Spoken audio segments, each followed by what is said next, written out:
Hello, hello, and I wait. Now I'm suddenly wishing I had tea right by me. Crap. Um. Anyway, hello everyone that's tuning in now or tuning in later. This is yet another episode of Thru Autistic Eyes, and this is your host Christopher D. Casson, called by some the Autistic Guru because a certain bald guest here would be rather angry with me if I didn't say that for some reason. But and there It's he a goes. it's a term of endearment, and everybody knows that you're a guru, so it's perfect. Well, I don't consider myself a guru, but if the people Do want to call me gurus that, consider whatever. themselves gurus? I wonder that. Like if somebody's a guru, the people that call themselves a guru are probably not gurus, and the ones that don't call themselves gurus, but the people that like them are actually gurus. Well, I know for a certain uh, person from India, he was called a guru, but Sri Ramana Maharshi, but he never considered himself a guru, period. It's kind of, I don't know, I guess it's too egoic, I guess you could say. And people who are really gurus aren't really necessarily out for fame and fortune and all that unless they strayed off the path, so to speak, if you know what I mean. Like let it Yeah, get to their it's head. the same thing with me when people call me a male model. It's like, don't call me a male model. It's like, I'm just a regular person.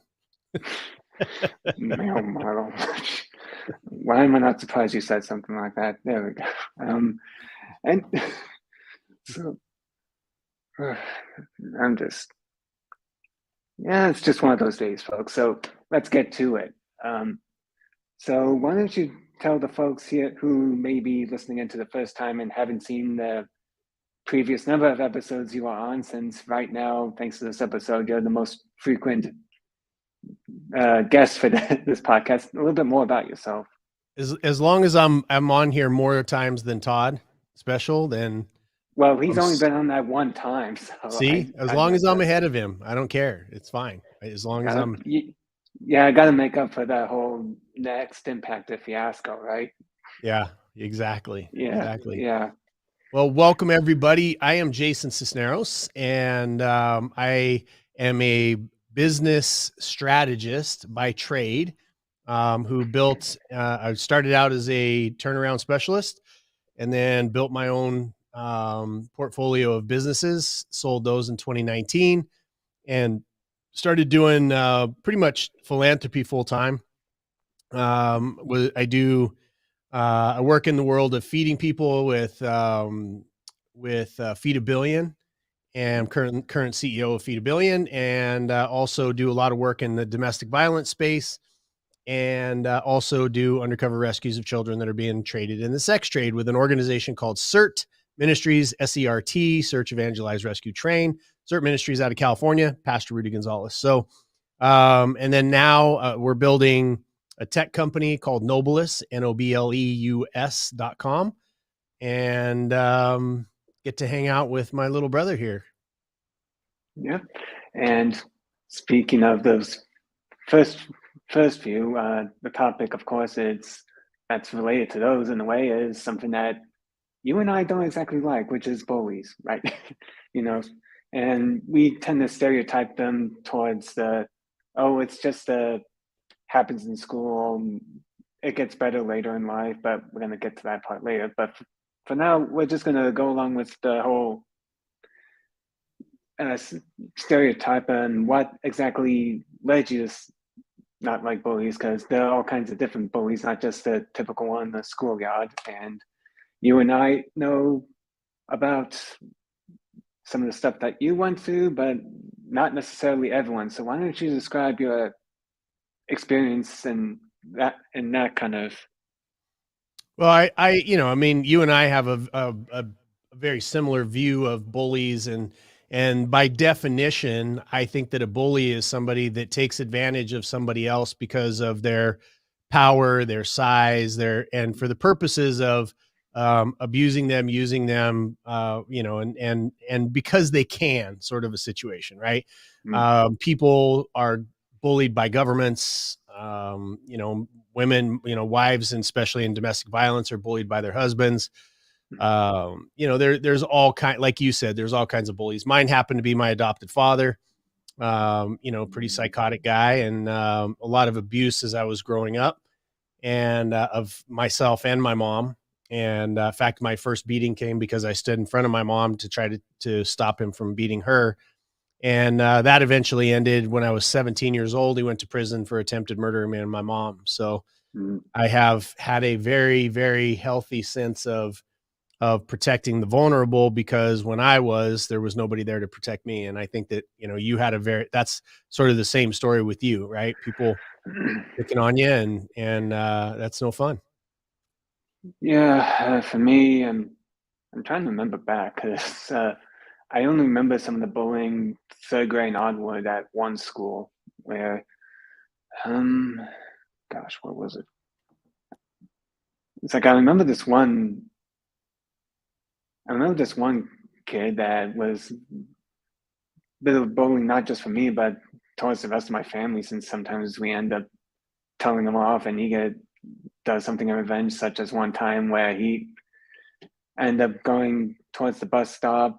One of the pots was broken, and he was just right across the street looking with that smirk like he's some sort of badass for doing it. I don't know what exactly that was, and I can't remember all the other things that he did, but I remember also that he wasn't just bullying me, but also one time bullied a school teacher until she cried, and the whole class got in trouble. So he was basically public enemy number one in that classroom because he wouldn't stop. But eventually, later on, ended up finding out from my father, going to his place to talk to his parents about it. Turns out it was a single mom. They just recently got divorced, and him bullying was basically him just lashing out basically at everyone, really. And and hearing that later on, he did try to invite me on Facebook, but I just wasn't in that space to be as forgiving, so I just ignored him. But Well, the saying goes, right, that hurt people end up hurting people. And yeah, I'm sure it was, I mean, I'm not sure. I'm positive that it happened with my adopted father.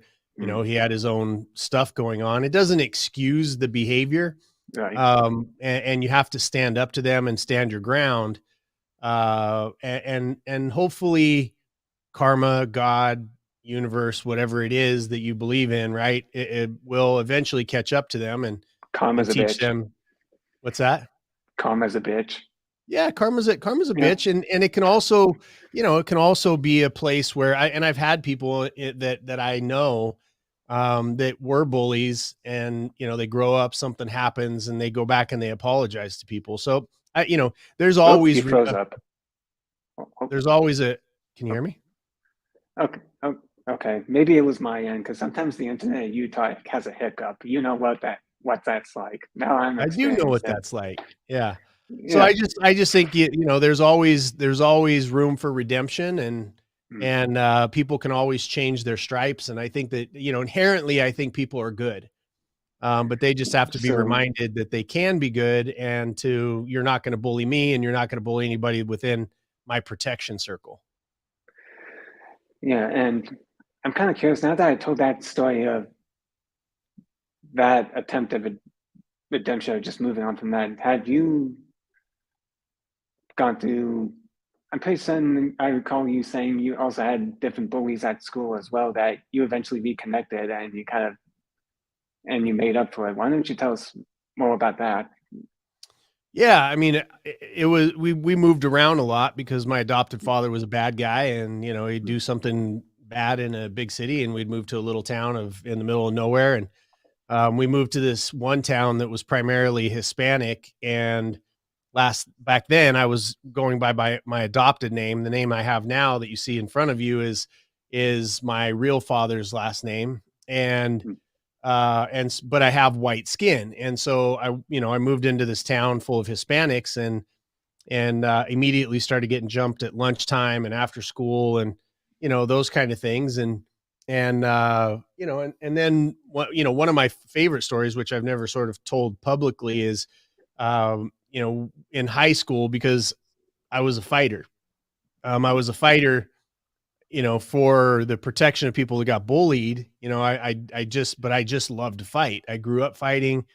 It's what I ended up doing. I ended up becoming a collector, all of those types of things. But we went to this one little town to get in a brawl, right, mm, with that town's people, and and so we went over there, and it happened to be right after a basketball game, and everybody knew that mm, that the boys were going to come over and they were going to meet us in the park, and there was going to be a fight. But we didn't know that there was a basketball game, and we were in this parking lot, and it was kind of over a rise, and we see just like it looked like the whole town, because it kind of, it was a basketball game that just got out, so the whole mm, school was coming, and it was over the rise, and so I'm like, okay, this is gonna be great. There's like 9 or 10 of us, and there's probably 100 of them, and this is gonna be super fun. And so myself and a buddy of mine were in my car, and all of a sudden I look behind me, and all of my friends jumped in their trucks and cars, and they left. And I'm huh, like, what the hell? So now it's just me and my buddy. And I'm like, okay, well, 2 against 100's a little harsh. So I got jeez. back in the car, and I didn't get in the car soon enough. And so my car was surrounded, and I'm getting punched through the window, and Jeez. that type of stuff. So I got out of the car. I said, just let me out. I'll fight as many people. Just fight me one-on-one, and I'll fight as many as you can So I got out of the car, and this guy that was across from me was their town's badass. His name was Mm, Luton. And we got in a fight, and I was getting hit in the back of the head with beer bottles and stuff like that. The cops showed up, and everybody started to run. Well, I'm running down the street, and I look to the left of me, and it's the guy that I had just fought, and he's running. And so my girlfriend pulled up next to us in my car, and I was like, "Get in, we'll take you wherever you need to go," and has been one of my best friends ever since, mm, right? And it wasn't necessarily a sense of bullying, but it was a lot of people against two people, and mm. and so you know, Uh, That kind of makes me curious on one thing, because you know I sometimes wonder if, um, whether people who get bullied suddenly get the urge to, maybe lash out in a different way that could also be interpreted as bullying. So, going by that story, have you end up becoming that bully for someone that maybe you didn't realize or you didn't care at the time, and how exactly had you eventually moved out of that? And if you didn't, then what did you do to navigate around those possible pitfalls that could have led you down to that path? yeah, I wasn't a bully. Mm, Even when, because when I was younger, obviously I was smaller and those types of things, and my adopted father was much larger than I was. As I would be healing in my room, I would read the Bible. I mm, read stories of people that were, like superheroes, and they lived basically to protect other people. And I always had that sort of spirit inside of me, even when I was doing things like I wouldn't collect from somebody that I thought didn't deserve it or was smaller than me or there was less of them, you know what I mean? To be able to do that. Like I had like a weird code of ethics like a weird that code of assassins kind of thing. yeah, it was like just a code of ethics that you don't hurt people that are weaker than you. And I kind of held that standard throughout my entire life. My adopted father was very abusive in his, to my mom, never have barely even raised my voice, right, in a relationship. I mean, you've seen my ex-wife on the podcast with me, and she said, she's like, because her and I had a rough marriage. She's my ex-wife for a reason, right? I mean, we had a rough relationship. But now we're best friends. I mean, she's coming to my wedding, right? She'll be Mm, at the wedding with you. You'll meet her in person, but she's very, very dear friends with Emily, who I'm marrying. And she was, on the podcast I did with her, she's like, if Jason didn't hit me, he's never gonna hit anybody, because she pushed and pushed and pushed and pushed. And I remember specifically, like, right when we were at the end, like it was like the end, we were, mm, going through a divorce, we're separated, all that kind of stuff. And I raised my voice and I said, wait a minute, and she started bawling. And I'm like, why are you crying? And she goes, you've never in 5 years ever raised your voice at me.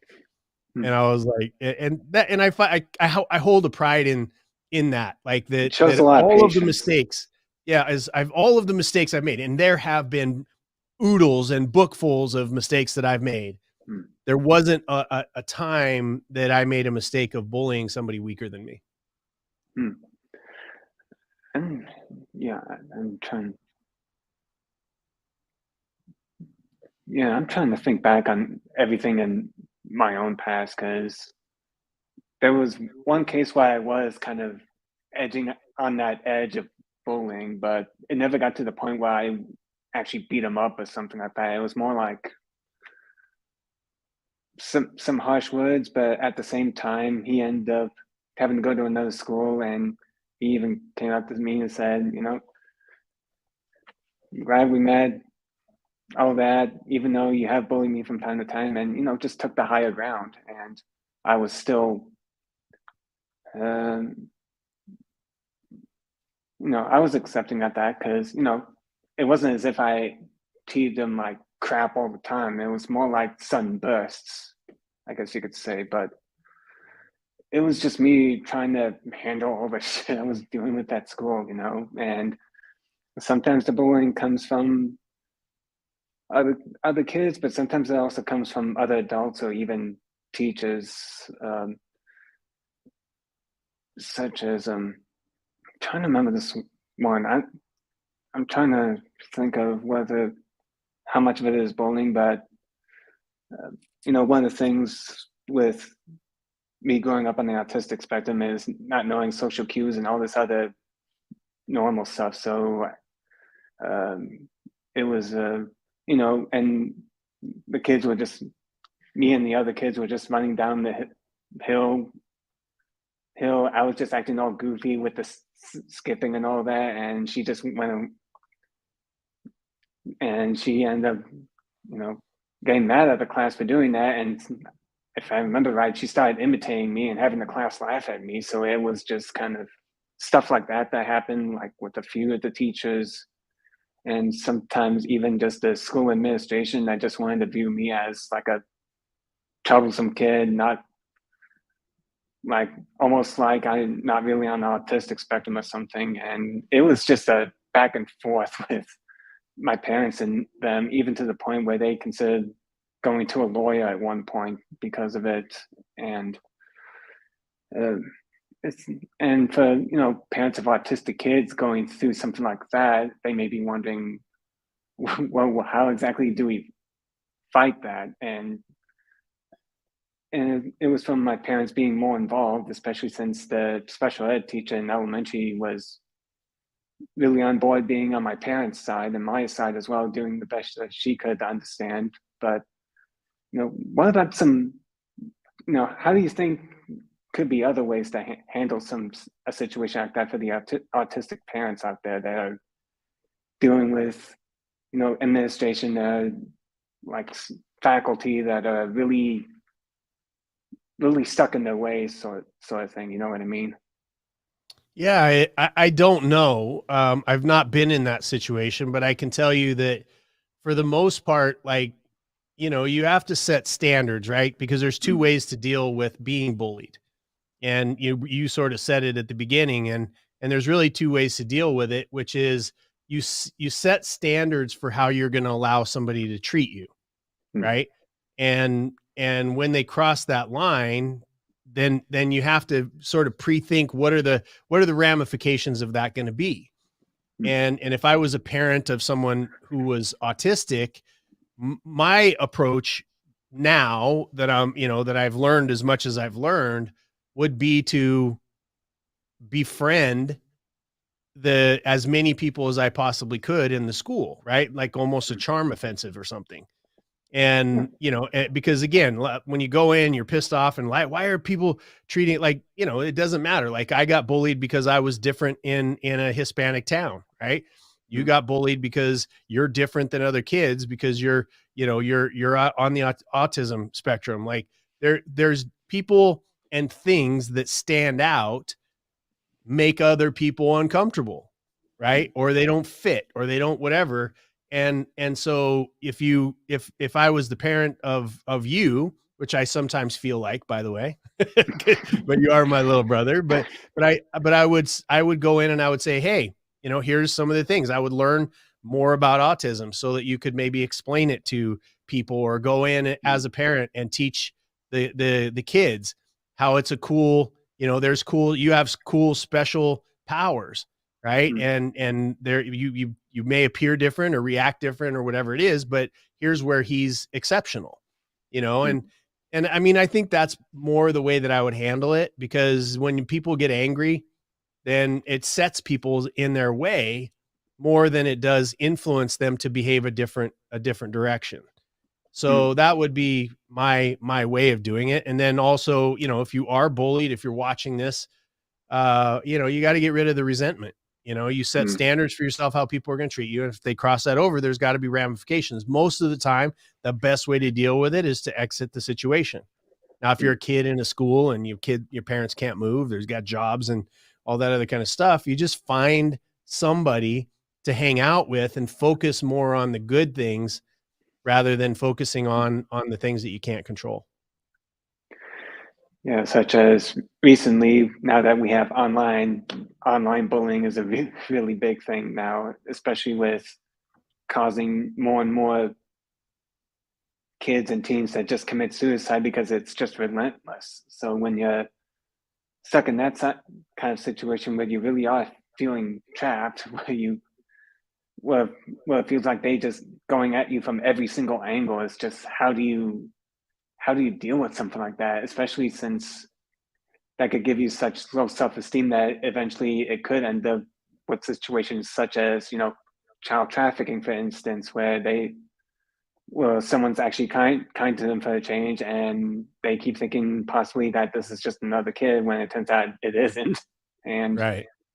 so, Yeah, I don't um, know, buddy. I mean, there's so many problems and so many challenges in the world. The way that I look at it is, if you're the only thing I can do is come at it from the perspective of an adult. And I can say mm, that if you love your child, you teach them their worth.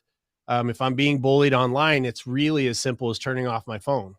I mean, that mm, it's legitimately, nobody's forcing anybody to pick up a phone. Nobody's forcing anybody, when you do pick up that phone, to go to Facebook or Instagram or wherever you're getting bullied, right? It's teaching them that, hey, build your own identity, right? mm, And find the ways that things that you love, and eventually you'll get past that. I mean, I don't know very many people that haven't been bullied in their life. Like I just don't know. It makes us all the same, right? mm, What makes us different is how we react to it. And if it goes into violence and you're being harmed, then you got to tell an authority, or you got to tell an adult, because mm, that is not acceptable. If somebody's reaching out over social media and saying, hey, I'm a boy, you're very pretty, you're gonna you'd be a great model, why don't you meet me out here, blah blah blah blah blah. Like, we have to instill in the children, we expect them to be able to make up their own minds and to be able to make their own decisions, but we're protectors, right? We're supposed to be yeah, the protectors of that child. And just doing the best you can to give them a sense of identity and a sense of strength in themselves. Nobody gets out of this life without scars, man. Nobody. mm, And it's just a matter of like your show, right? It exists to show people that you can overcome great odds and thrive. Like, that's your show is a great example of that. Your behaviors, what, the awards that you've won, the book that you wrote, the show, the show you do, like, moving away from your home and being self-sustaining and, multiple states away. Like, it's better to talk about hope and to be able to train people or educate them on the idea that we're protectors, and we should let everybody know around us that they're special. And mm, it doesn't matter. It just doesn't have to stand. If we're so worried about ourselves, that kind of creates a cancer in ourselves. mm, I'm much happier lifting people up, Uber drivers, people that don't get much attention, they're shocked when you actually look them in the eyes anymore, right? Much less say hi. Oh, I like your glasses. Oh, you're, you know. Well, for my excuse, it's part of the Asperger's syndrome of not being able to look at people directly in the eye. Because if I remember reading up on something, it's something to do with like the way the brain is structured, nerves or something, that me looking directly at someone in the eyes is literally signals painful. So I can only do it for so long, but Yeah. Well, I mean, again, you're a special flower, you know. You're my little special flower, and at the end of the day, it's that just sounds odd hearing that from you. well, it's I mean, you remember the growth course, right? Remember the special Yeah. flower analogy?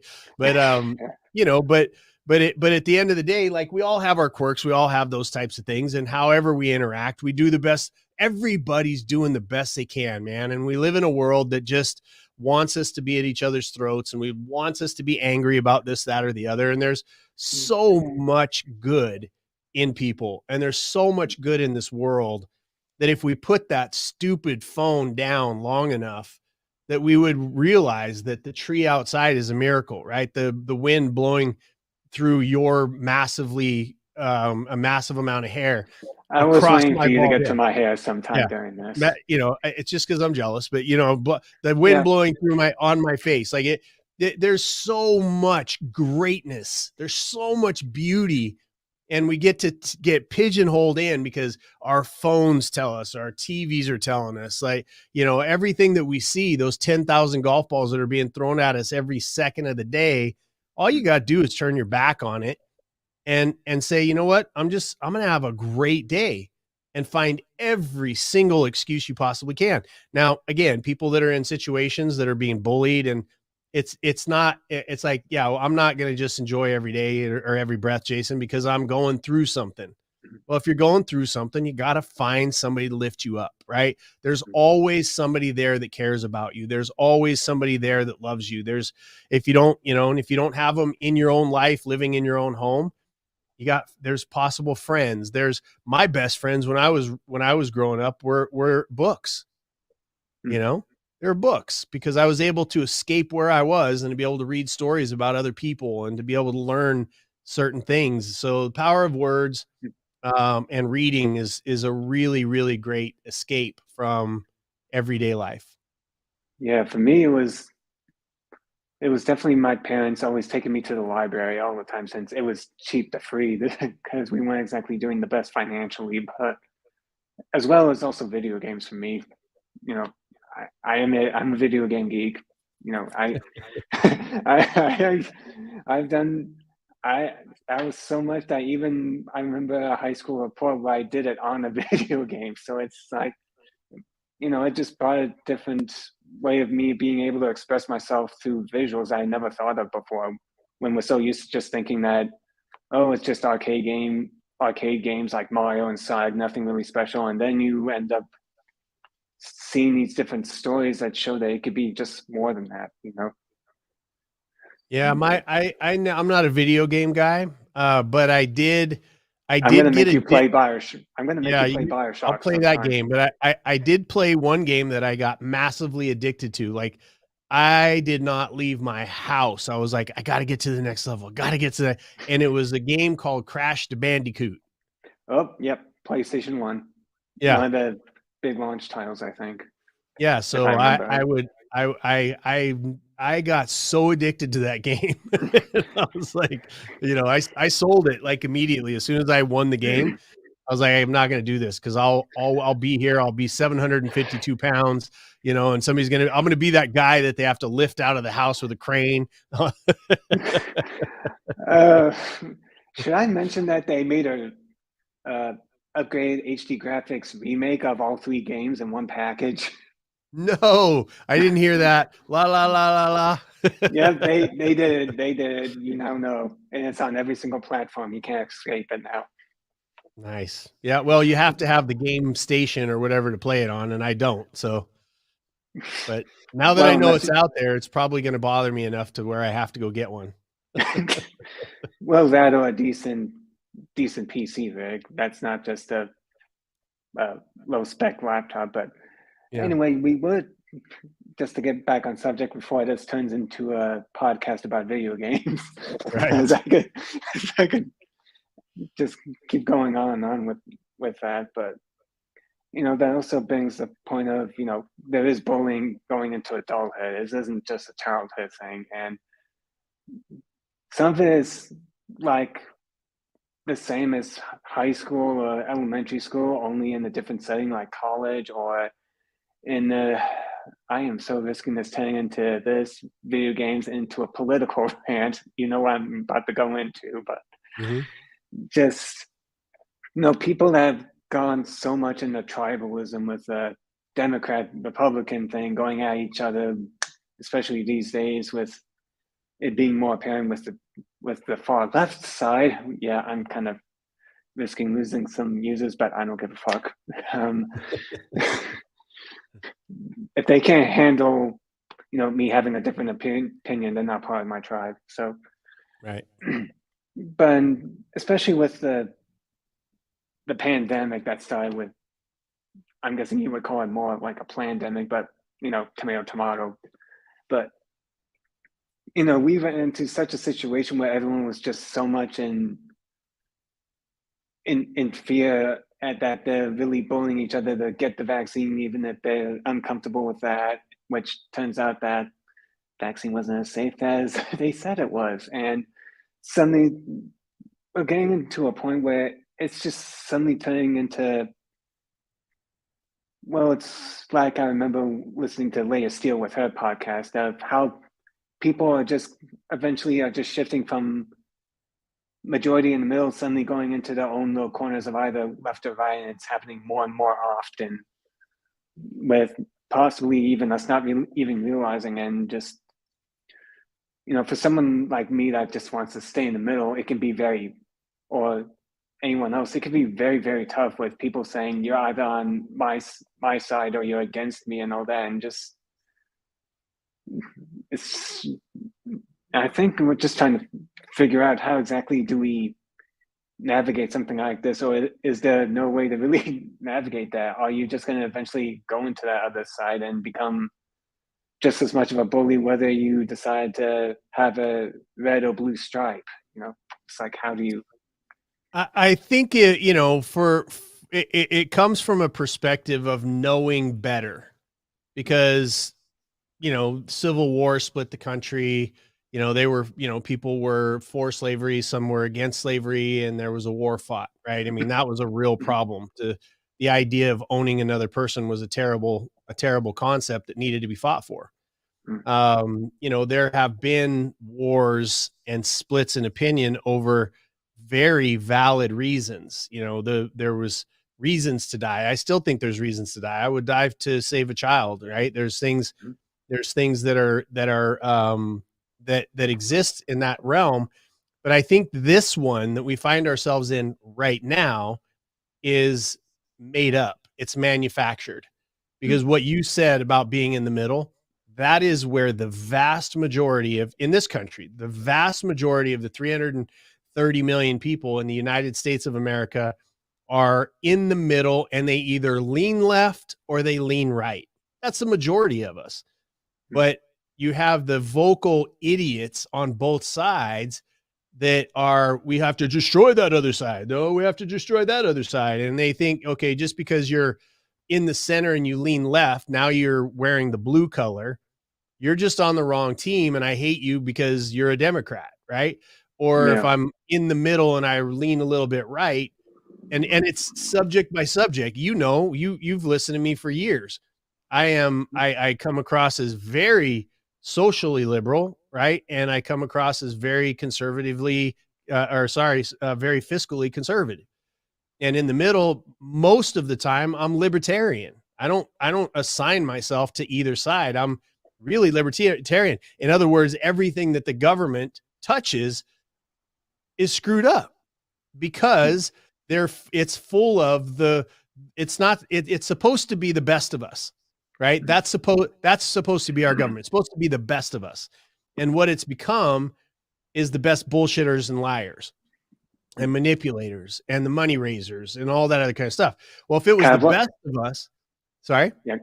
yeah, kind of like almost like an upgraded version 2.0 of the bullies that in high school. They just kind of Well, and continued. and those bullies now, right? They control the courts, they control media, they control weaponry, they control, the ability to shut us up, right? The First Amendment right, the Second Amendment right, taking it away. They are breaking every single law when it comes to the antitrust laws that are on the books, and they're not held accountable because we've allowed them to become elite. So, when I think about it, if we just realize that, if we just realized, hey, we're the prisoners in a prison, right? There's a really, really great movie out there that was called The Last Castle. And it was with Robert Redford. And Robert Redford was a decorated soldier. He could have made up some stuff to get out of his sentence, but, he stood up and did the right thing. He went to prison. The guy that ran the prison really loved this general that was coming in and wanted to impress him, right? And so the general came in and wasn't impressed. Matter of fact, he offended him. And so now the rest of the movie is about how he's going to make this general pay for his disrespect of the guy that was in control of the prison. And that's all the people in the government right now, not all of them, but the vast majority. They feel like they are our wardens. They think they're better than us. They think they're smarter than us. They think they're deserved of the position. They think that, they're wealthier than we are. They think all of those things. And there's a scene in that movie where he says, I'm going to show the general just how easy it is to manipulate people. And so he's got him there and he blows a whistle. And there's, you've got the Mexicans, the whites, the blacks, all the people that are on the basketball court playing their games. Well, he blows the whistle, the guards go in and pull all the basketballs out except for one. And so they're playing, and obviously it's going to cause a fight. And so they fight and somebody gets shot, and he's like, see how easy it is to manipulate people. And that's what's been going on in our country is they took away all the basketballs, right? They took away the jobs. They made people stay home. They did all of those things. They took them all away. And they put one ball back in, and it said, you have to choose between Democrats and Republicans. And so, of course, there's going to be a fight. If that's my only choice, then of course I'm going to have to pick the one that's the lesser evil, because they're both on both extremes. That is what they are. They're evil. They're about control. They're not about servanthood.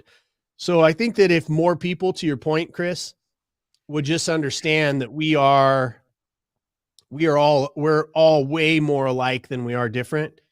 And that's why I love business so much, because it's a pragmatic place for us to behave, because when you don't have big unethical corporations combining with an unethical political class, what you're left with is us, and we have to do business with each other.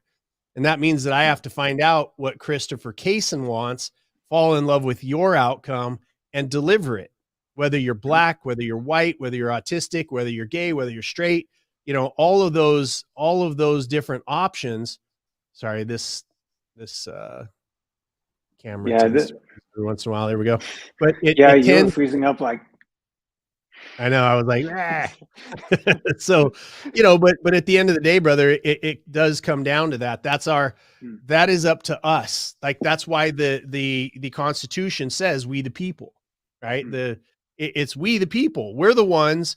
They're supposed to be our servants, right? Like it's supposed to be that way.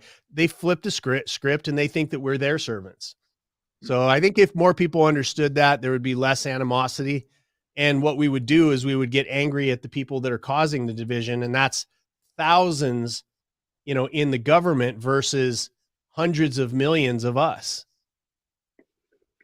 Yeah, and at the same time, I also realize the simple truth that there are some people that are just not going to get out of that rut. They want to be right no matter what, because we were taught that we should never be wrong under any circumstances, even if it might lead towards the destruction of a country, basically. So it's like, I just keep trying to think of a way to stay in the middle instead of picking one side or the other. Just almost like a mediator kind of role. But I don't know. That's just me. I just don't feel like shoving myself towards participating in like all the way on one side or all the way on the other. Well, the answer is you don't. You stand up for what's right on each subject, right? Mm. And what you think is right. Now, the way that the company or the country is supposed to be structured is that you and I have a disagreement. Well, the outcome is that it's going to be better for our country, right? Let's say you're a I Democrat, I'm a disagree. Republican. Yeah, right. So you and I disagree on something. We know that our outcome, if we're public servants, is for the betterment of our countrymen and women Mm. and for the children of the next generation. We know that. So we're going to have an argument as gentlemen, and we're going to fight our battles as much as we possibly can. And what's going to happen out of that conflict is there's going to come a better solution between gentlemen that will appear that we both create because of the conflict, that will be better off than either one of us could have come up with, and that is going to be a better result for our country and our children and the generations that come after us and the world at large, by the way. Because America used to be, I say used to be because we're not so much anymore right now. And I love this No. country. You know that as well as anybody. I love this country, but we are not the great good. We're the last hope for a great good if we can turn around what's going on. But we're acting like bullies in other countries right now, where we have Mm. no rightful place to be there, to be, interacting in these things. And that's not our place. We're not supposed to be colonizers. We're not supposed to be moving into other countries. We're not supposed to be telling them how to run their country. We're supposed to be an example, a light on the hill, as Ronald Reagan used to say, for other people to want to transform their own countries to be good and to treat their people well. And not be the world police, like Yeah, the exactly. stereotype is for us right now. Yeah. Well, in the world, I think it needs an arbiter of fairness.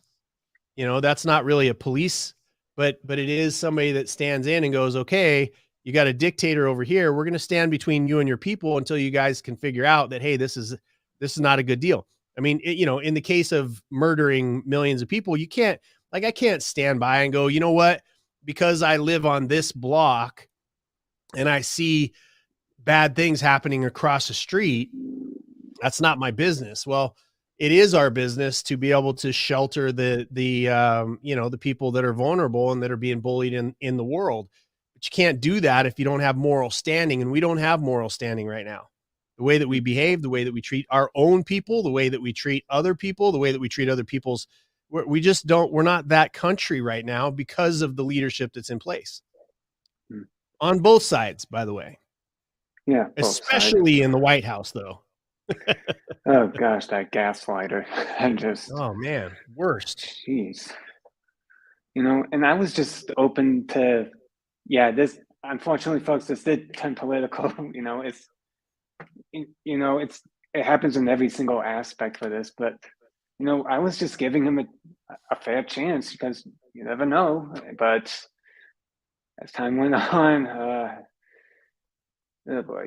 Yeah. Well, I fought tooth I, and nail, brother. I fought tooth and nail against him, and when he was elected, much to the chagrin of the people that followed me and absolutely hated him and thought that he stole the election and all that kind of stuff, much to their chagrin, I said, "Look, this is the person that is leading our country. I wish him the best because if he succeeds, we all succeed. I may not like him. I may not like some of the policies that are going to come out because elections have, they have results." But I did give him a chance, because that's what a fair-minded American is supposed to do. We're supposed to fight the fight, and then one person wins, and you get behind that person because he's an American or she's an American or whatever it is that in whatever race you're running. And boy, has it proven to be the worst decision, whether it was stolen or whether it wasn't stolen, and he won, for whatever reason. I just don't. I don't see it as fair. I don't see it as he won fair and square. But ultimately, whatever case it was, fair, not fair, won legit, didn't win legit, it is the worst president, not just the president, everybody that is surrounding the president, to his press secretary, to, the General Milley, to, you could just go through and say, I don't know, there's maybe 5 people in the entire cabinet, in the entire administration that are good people, that are competent. Most of them are there because they fit they fit a role, because of who they decide to sleep with, because of what skin color they have, because of whatever. They're just placed there not because of competence. They're placed there because there's some sort of social equity experiment that we're doing with the formerly greatest country on the planet. Yeah, and if you try to say something, they go back at you saying, "Oh, it's because of racism. You're white saying this, so you can't say anything." Blah blah blah blah blah. And it's just, And that isn't statement that in just a form itself, of bullying? no, and that statement in and of itself, which is the dumbest thing they can say, is like, you're white, so you don't like that. You just became a racist, right? Like, the Yeah, person that's accusing you of being a racist is judging you by the color of your skin, and they just became a racist. And there's like, oh, black people can't be racist. Yes, they can. Oh, Mexicans can't be racist. Yes, they can. White people can't be racist. Yes, they can. Like, everybody has the ability to be racist. And it's the dumbest. I've said it across the color spectrum of skin color. It is the dumbest period that you can think, period, is by that you're going to be able to make an accurate judgment of any sort based on solely based on somebody's skin color. It's dumb. You base by their actions. yeah, and that, and also how people, when they run out of things to counter you in an argument, they suddenly start attacking your character instead, and somehow act as if that's a victory. No, that's the indication that they just lost the argument. And yet they keep going on, and they're just such a delusion of they're winning because they made fun of them well enough and start yelling loud enough. And it's like, how do you even deal with that person? Is it just simply walking away, or is it fight your fight? Yeah, fight your fight, buddy. Like that's how I feel. Like, I'm fighting the fight. I believe that if somebody doesn't stand up to these bullies, we're going to end up being second-class citizens, and there's going to be, what's that, with the lady that holds up her fingers, what is that show? The Hunger Games, right? Oh, Hunger Games. Yeah. Yeah. It's that's how it'll end up. And I'm not going to go, like, I might die in the fight. It might happen anyway. Like I might be in sector 12. I don't know. Like, but I'm not, you might be in a smart city that they're developing all over the place now. But I'm certainly not going down without a fight. Right. And I believe in the freedom and the sovereignty of the individual. And I don't care who that individual is. I don't care if they're gay, if they're straight, if they're black, if they're white, if they're Indian, if they're Hispanic, they're man, they're woman, they're transgender. I don't really care. I believe solely in the sovereignty, and sovereignty means that you have your own kingdom around you, and there's a power higher than man, right? Whatever you want to call it. There's a power higher than man. I call it God, and Jesus Christ is his son. I'm a Christian. But there's a power above us that is a higher standard to aspire to, because we're only here for a short amount of time, and then we go on to whatever it is that anybody believes. But ultimately, it comes down to the idea that I'm gonna fight, right? And I believe in that sovereignty so much. It's when my sovereignty bumps up against your sovereignty, there should be a standardized societal set of rules that say, I can't steal your shit. I can't punch you in the face for no reason.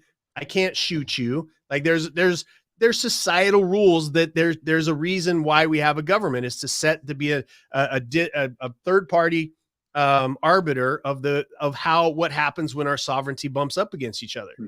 Now, the wrong thing to do, and what they're trying to do, is to say my sovereignty is more important than yours. So because I believe in trans, or because I believe in gay, or because I believe in whatever Atheism. It is, then I'm going to force you to believe as I do and say, do, and act the way that I want you to. That's never going to happen.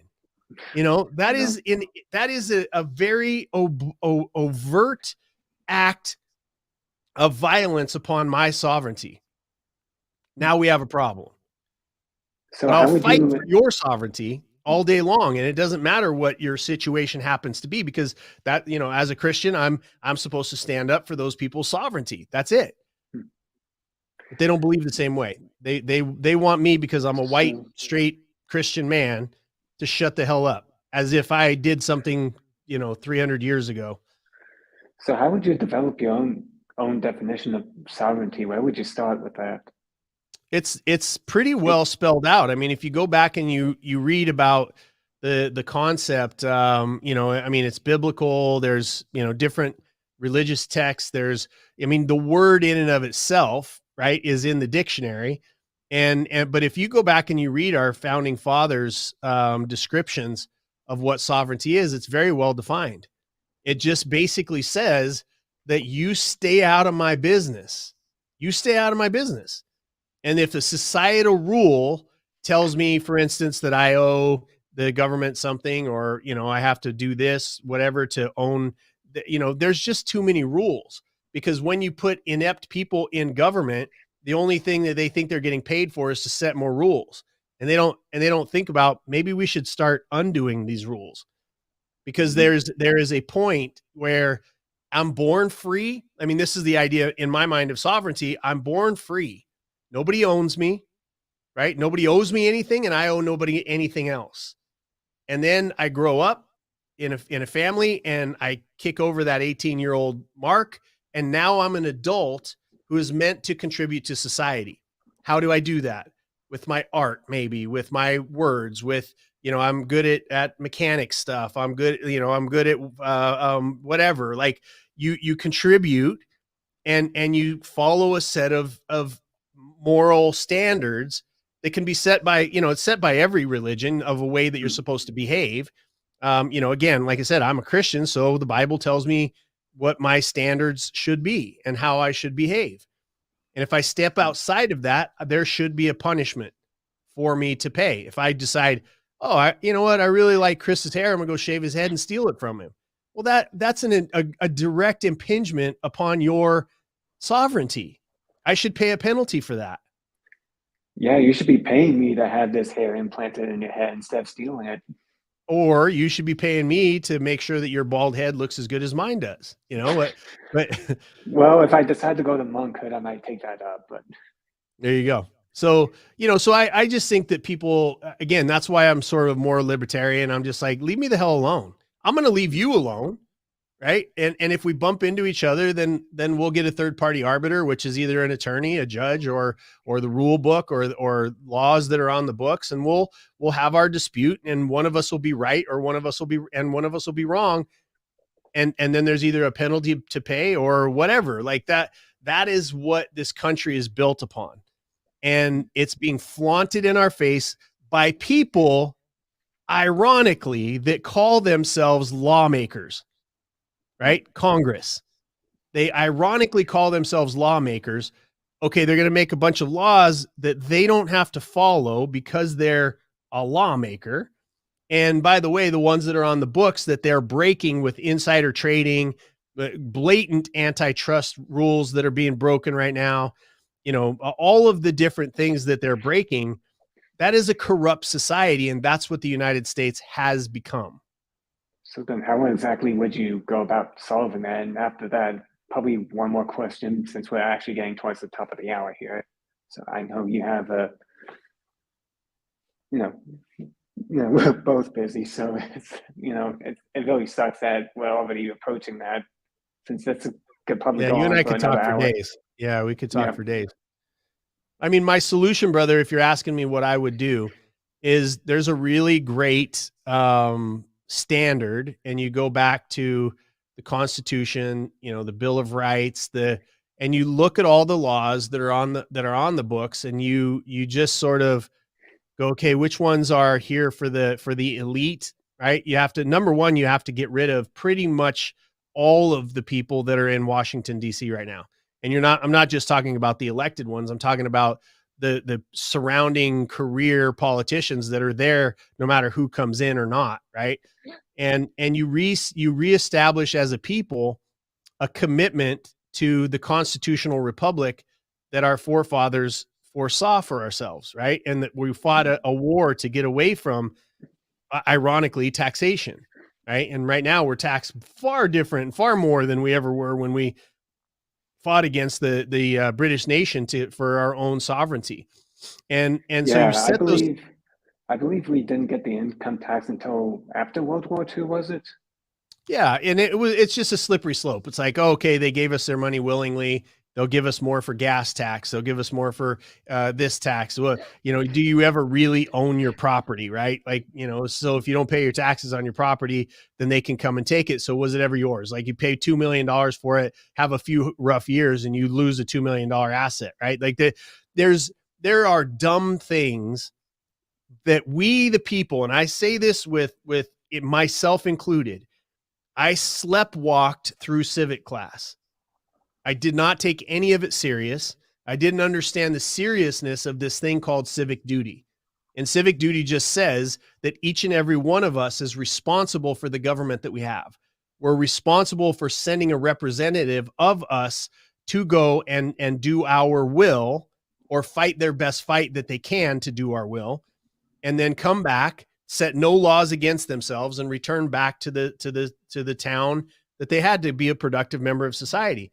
You have a permanent ruling class that we have let metastasize because we're like, somebody else is going to deal with it. Somebody else is going to deal with it. I'm busy getting mine. I'm busy getting mine. And that's fine. You end up with what we have, which is a complete and total shit show, right? We just have to reestablish. And I think it can happen, Chris. I really have high hopes that we're going to get this right. That's one thing about America. We get things wrong, like slavery, obviously wrong, not allowing women to vote. That's obviously wrong. Like all of the things that have happened, we eventually correct it because we are a culture of good, and we're not right now.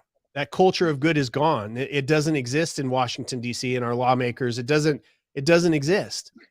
And so, so ultimately what we have to do is take personal responsibility to be the arbiters of goodness and do what's right. And it should be a sacrifice to serve in government, become a servant of the people.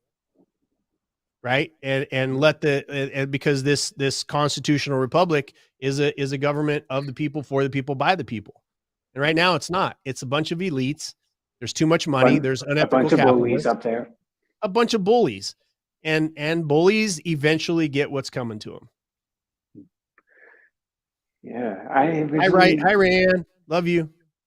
Yeah, I didn't expect this to get this far in the political space, but you know what?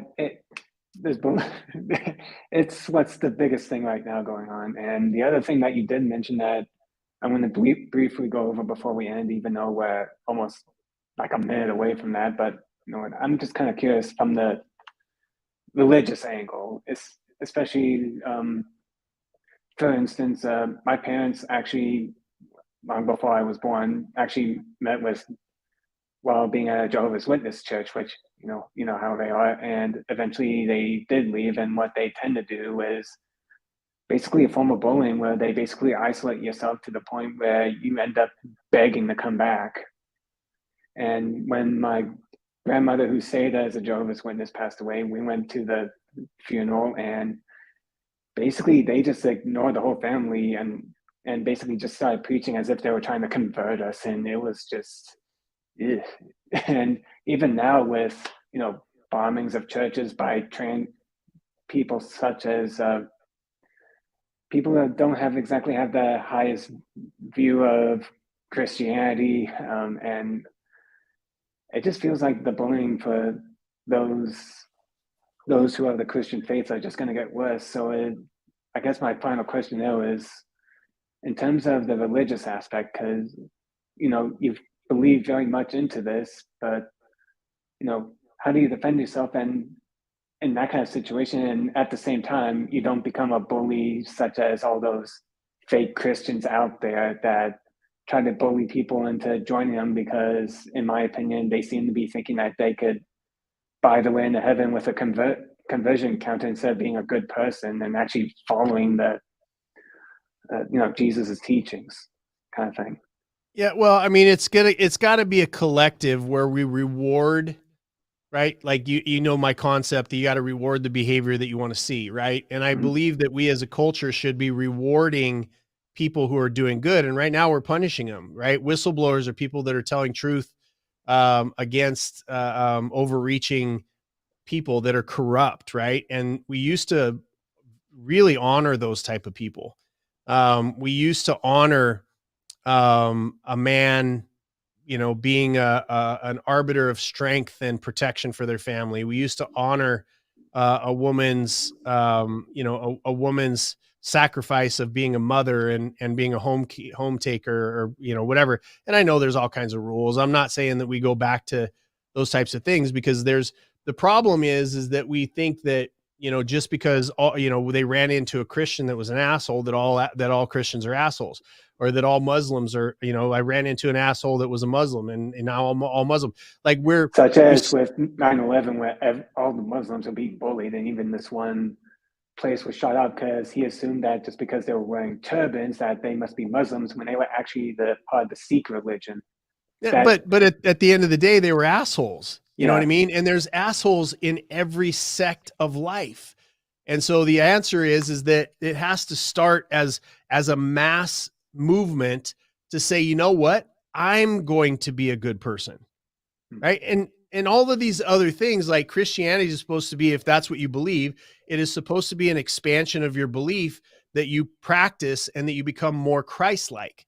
Right. And the last thing that's Christ-like is banishing people, out of your life. Like that's the thing that brought me back to Christianity was Pastor Rudy and his behavior towards me and towards everybody that I saw him interact with. Right. And so we should be able to practice whatever our faith is without any fear of retribution. And we should also not force our beliefs on other people. And so a lot of the problems and challenges that we seek right now would be it would be much easier to solve if each and every one of us looked in the mirror and said, hey, I'm choosing to be a good person today. I'm choosing to treat people with kindness. I'm choosing to treat people, and obviously defend yourself if somebody's attacking you. There's all that kind of stuff, right? But and stand up for what's right. Have gentlemen and gentlewomen type arguments to come up with better solutions. But until that happens, and it's a pendulum, it swings back and forth throughout time, because humans do not have the capacity to be able to learn lessons, evidently. And I think yeah. we're I think every one of us is actually guilty of that in some way, even though yeah. at least some sort of influence we slip up time to time, even for the best of us. I certainly do. I mean that I'm a flawed human being, but I can tell you that each and every day I do strive to do my best. It doesn't mean I'm not going to trip. Doesn't mean I'm not going to get angry at somebody. It doesn't mean that I'm not going to make a bad decision in business or whatever it is, but I strive. At least it's my outcome to say I just want to be a better person today. I just want to make, like my goal every day with Emily is to make her laugh. Right. And yeah, there's tension every once in a while, but for the most part, her and I are laughing constantly, and my friendship with you, it's just like, I love making you laugh.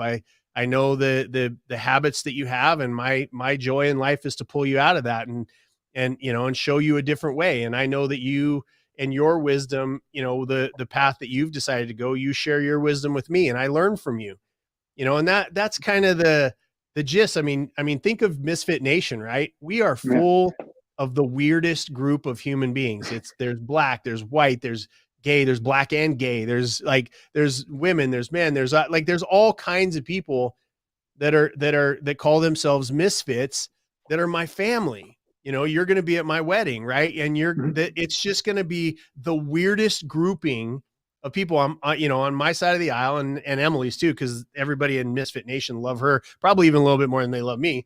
But it's just the weirdest grouping of people. But you know what we all have in common? We all have in common that we take personal responsibility for ourselves, and that committed to a life of service of other people. And that's what draws us together. And we massively disagree in the Misfit Nation about different things. I mean, think about Sandy Longcar, right? She's a raging liberal, and I'm not. And so, but I love that woman, and I would take a bullet for her, and she knows that, and I know that she would take a bullet for me. Right. And those are the things that should bond us together, is to say, do you have the same heart to take personal responsibility and to serve other people? If that's the case, then we're family. I don't care what you look like. Right. And at the end of the day, it comes down to it. I mean, again, Rayanne's got some Christians in her life, but that doesn't mean all Christians are terrible. Right. And Yeah. There's a lot of non-Christians that have been horrible to Rayanne, but she doesn't hold everybody else. Like, it's just, if people aren't in alignment with heart service and with doing those types of things, then you just keep going and you find your people and you stand up for what's right and you do those things. That's it. Like, again, that's my solution. I would just go back to standard, some of the standards that are, just enforce the laws that are in the books, get rid of those laws, kick out everybody that's in there right now, and bring in a whole new batch of people and see what happens. Yeah, if you get me started with discussing like Eastern philosophy and religion, we would be here for probably a couple of days. Sure. Yeah, because you know a lot about it. Yeah, especially since I'm learning just new stuff every day, such as the whole misconception of Hinduism being a polytheistic religion, when it's actually kind of polytheistic monotheism kind of thing. It's a bit odd, but we're kind of going over the hour. So but brother, the thing is no matter what you believe, is the result causing you to be a better person and for you to treat other people better. I don't care what you call yourself. It doesn't matter. You know what I mean? I just don't believe that there's a God out in the universe that would punish a good person who spent their entire life that spent their entire life doing the best that they could, and then go, yep, because you weren't the right this, you're not going, you're not coming. Like, I don't understand that concept. And I know that goes against some of the tenets of Christianity. I do. But, cause you have, there's one way, and the way is Jesus. And, I just don't understand. I mean, but that's not for me to understand. It's for me to do the hard work of being a better me, not to judge other people, not to worry about whether I'm believing, if I believe two sides of 2 inches this way, I don't totally agree with this, I do it, whatever, that I'm going to go to a burning hell. It doesn't make sense to me for an all-loving God, right? Yeah, for me, it's just looking at, I'm being more mindful of what exactly my actions are causing and whether I'm actually creating suffering or am I actually easing suffering. That's basically the gist of it, really. It's a great scale. Am I causing pain or am I easing pain? And it's a really great balance. And in what way? Because sometimes we do have to suffer a little bit to learn our lessons and to move on, but not to the point where we're tearing everyone down and doing all kinds of hellish things to each other. Life is beautiful suffering, right? Because on the other side of suffering, there would be no joy if you didn't have pain. There would be no happiness if you didn't understand sadness. There would be, like, they're opposing forces, and life is beautiful suffering. And you just figure out how to be happy more than you are sad. And that's always a choice. Yep. You know what? Holy crap, like 10 minutes over.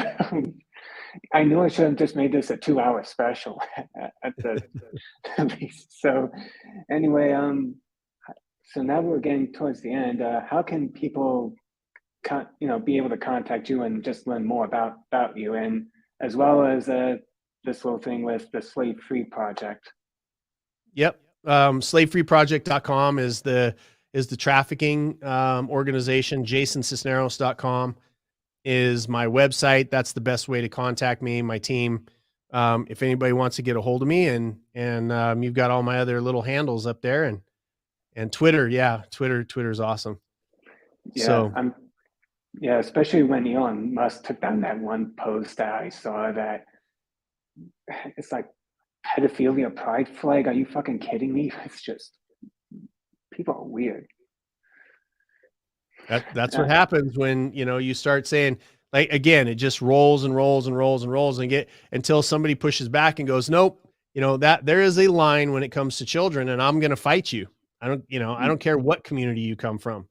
You leave the damn kids alone. When they turn 18, they're no longer kids and they can make up their own mind if they want to, whatever they want to do with their life. But that's my role until they're 18 and getting out of the house. That's my job. And as for if you guys loved everything that was in this episode and want to keep supporting it so it keeps on continuing so that this guy, I'm pointing in a different direction, this guy can keep coming on and make sure Todd's special never becomes the number one in terms of show-ups. That's right. We have the Facebook page, Thru Autistic Guys Official, as well as a Patreon. If you would like to give financial support to keep this going, it's just $3 a month. A cup of coffee costs not really much. I mean, every little bit helps, And of course, ChristopherCasson.com. So, any last final sayings before we close up this episode? Yeah, I mean, again, I love you, little brother. I'm very proud of you. I think that anybody that watches this, you are an inspiration to. And, and I think you're just getting started with your journey. I love your show. I think more people should watch it and more people should share it. And love you too, Rayanne. And I look forward. It's always exciting to me to hear what you're going to be doing next. And it's great when we get together and see each other throughout the year. And I can't wait for you to be at my wedding. Yeah, I just have to figure out how to travel there. That's the tricky part right now I'm trying to deal with since. Yeah. And if you're not, if for some reason you can't come, then you're going to be with us in spirit. But, at the end of the day, brother, you're family, and I love you and I'm proud of you. I have a feeling there's some people that are going to try to make sure I get there no matter what. But, but yeah, I've just been dealing with a lot lately, but, I don't know. I just have a feeling I'm going to figure it out somehow. But anyway, always do. Yep. Until next time, folks. See you for next month, and which I need to get around to really showing who the next guest lineup is for showing up for next month. So anyway, take care, guys, and have an awesome beginning of summer since it's finally getting warm over here for a change. Awesome. Thank you, brother. Mm-hmm.